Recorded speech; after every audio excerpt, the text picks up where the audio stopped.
The legalization of cannabis is a very significant public policy discussion that's really at the top of many people's radar screens right now. With cannabis legalization now set for the summer of 2018, many Canadians are opening themselves up to a new kind of cannabis conversation. On May 5, 2017, at the University of Calgary downtown campus, over 300 Albertans came together to push this conversation forward in a big way at the Cannabis and Public Health Forum. As the first of its kind in Alberta, this public forum sparked a new dialogue between diverse groups of health professionals, researchers, policymakers, and members of the public. To succeed, we need the biggest tent, the most diverse crowds, and the greatest of effort to understand one another. I implore you to listen, to keep an open mind, to put aside the indoctrination that we all grew up with, that just say no, drugs are bad. And they are, but cannabis is an effective medicine. These kinds of public forums help Canadians clear the smoke around what cannabis legalization means for public health and safety. These frank conversations also help us uproot a long history of stigma and judgment against cannabis, felt even within the medical community, by bringing them out into the open.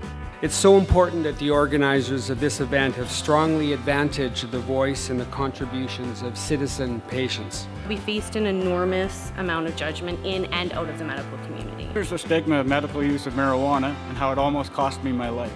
Living with severe constant pain 20, 30 years, I gotta tell you, it's very hard to fight and keep going. The stigma against medical cannabis is real. The stigma around cannabis is very, very real. A big contributor to the stigma against cannabis has been misinformation and a lack of education and research. I'm really hoping that now that the federal government has moved into this legalization position, that one of the things that they will do is move money from the tax revenue of cannabis into research, both basic, clinical, and public health, to understand the impacts at multiple levels. Dr. Hill also confronted some of the misconceptions around the medical risks and harms of cannabis on the developing brain and IQ, particularly when it comes to the public debate around the age for legal cannabis access. I see a lot of people in the media and political opinions that are about whether or not cannabis should be legalized and what age it should be legalized at. People always seem to defer to brain science, and I find it ironic, being a brain scientist, no one's ever asked me. Similarly, we do not always hear from medical cannabis users about the therapeutic benefits of cannabis. Evidence is kind of a big deal, but there are different kinds of evidence. There's evidence from peer-reviewed journals, from national consensus guidelines that is objective and measured and peer-reviewed and oh so serious, that captures the current state of global knowledge. But then there's also the patient's reality. Often patients know things the literature does not. For me, I think it's a partnership that you have with your physician. It's a collaboration of health. It's patient and family-centered care. And it's giving control to the patient. We're very prescriptive in how we give a prescription. That is a physician-centered approach to medical care. And what I'm finding, that approach isn't what we need, or is not even how this drug works. Medical marijuana doesn't seem to work that way. Patients' use isn't that way. We need to learn how patients use the drug. Chronic pain physician Dr. Lori Montgomery also pushed for an open and respectful dialogue between patients and their doctors. I really feel like your family doctor should at least be able to have an open, respectful conversation with you about it, whether you're using it for medical purposes or using it for recreational purposes. We spend a long time talking to medical students and residents about how to talk respectfully to a patient about alcohol, and whether or not their alcohol use is within a safe window. And we need to be able to have those same conversations with people who are using recreational cannabis too, whether it's legal or not. Cannabis legalization is first and foremost a social phenomenon and a public health issue, which is why it is one of the main principles guiding legislation. Public health approach really is designed to acknowledge that there is a continuum of substance use, including cannabis use, that includes beneficial as well as harmful effects. It takes into account the idea that control of substances have to acknowledge both the positive and negative consequences of control efforts, and to seek an optimal balance between harm and benefit at the population level. We really overemphasize the individual level and this kind of like didactic or even interactive, trying to change people, We really need to change environments and change the factors around people if we want to encourage healthy decisions. And that's a key tenet of public health. We have to understand that substance use is a social phenomenon. It is not just the product of individual deficits in knowledge or skills.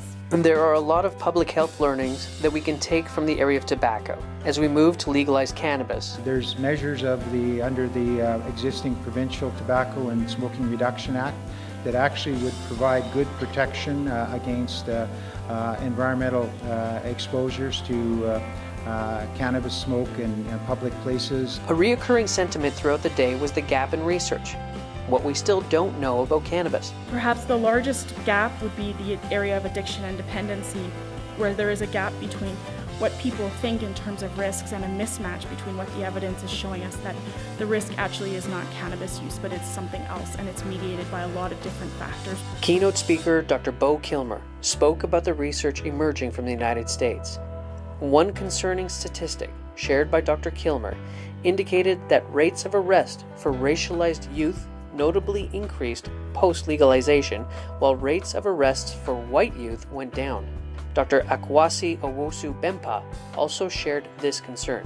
We know that these laws are not applied equally, and so one of the things that the United States experience has shown us is that racial disparities persist after legalization. I've noted a few times that cannabis is a gateway drug, but not in the way that we typically think about it. Cannabis has been used by the state as a gateway into the lives of our most marginalized populations. Although it is important for youth to understand the risks of cannabis use, presenters at the forum expressed the need to get away from fear-based education of the past. Kind of the most important thing that I feel like I say over and over again, let's just talk more to our young people. Like, let's include them in these conversations. Let's not forget that we're basing an entire new framework on this idea of protecting young people, but we're not asking them anything about their cannabis experiences or what they know about cannabis or what they think about cannabis. The Cannabis and Public Health Forum on May 5th was an important first step in the cannabis conversation for Albertans. We look forward to having many more. Here is what some of you said about the event. That was a great event. Thanks very much indeed for organising it. We need more such events, please. Totally on board with medical cannabis, but still reluctant to think that legalization of recreational cannabis is really going to address black market issues and exposure to youth. Will possibly bring about new and different problems, but might be the best solution given our other choices. Keep the dialogue going. There's a lot of public fear, lack of information, and misinformation about the topic. There's a stigma regarding cannabis, even among healthcare professionals. A big thank you to all of our sponsors, partners, and contributors for making this event a huge success. Talk to your neighbors. When you go to work on Monday, tell them what you did today.